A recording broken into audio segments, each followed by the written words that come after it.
The Story of the Lion and the Ox. One day, a strange noise came to the meadow.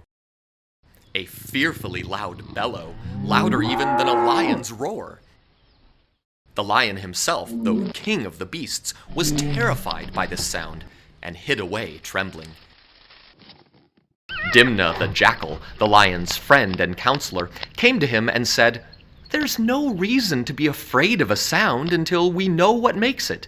I will go investigate and come back with news." The lion agreed this was a good plan. So Dimna crept off to see what he could see. Dimna discovered that the sound was the joyful bellowing of an ox, freed from his yoke and taking his ease in the meadow. When he returned to the lion, Dimna said, "There's nothing to be afraid of, Your Majesty. It's only an ox. If you like, I will bring him back here so you can meet him."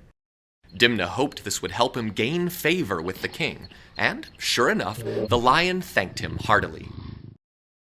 So, the ox was brought to court. The ox and the lion were soon good friends. And while Dimna himself had arranged this, he became jealous of the ox's position at court and complained to his brother Kalila about this. Kalila told Dimna, "Mind your own business. You'll be sorry if you try to come between the ox and the lion. No good will come of it." But Dimna didn't listen. Dimna came to the lion and whispered in his ear, "Your Majesty, I hate to tell you this, but the ox is plotting against you.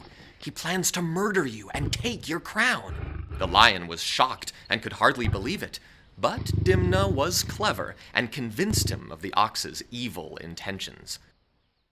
Next, Dimna spoke to the ox. "Friend, I regret to inform you that you're in great danger. The lion has told me he plans to serve you as dinner at an upcoming banquet." The ox was stunned with disbelief, but Dimna convinced him to be on his guard when next he met the lion. The next day, the lion and the ox met, and both eyed the other with suspicion.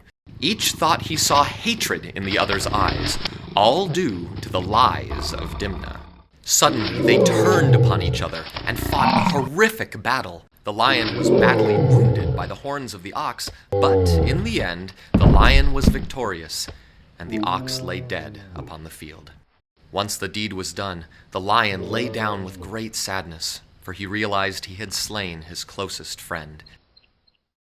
Kalila came to Dimna and told him, "Shame on you. You've made everyone miserable, and evil things will come of it." And he was right. Dimna's treachery was soon discovered, and he was thrown into prison for his lies.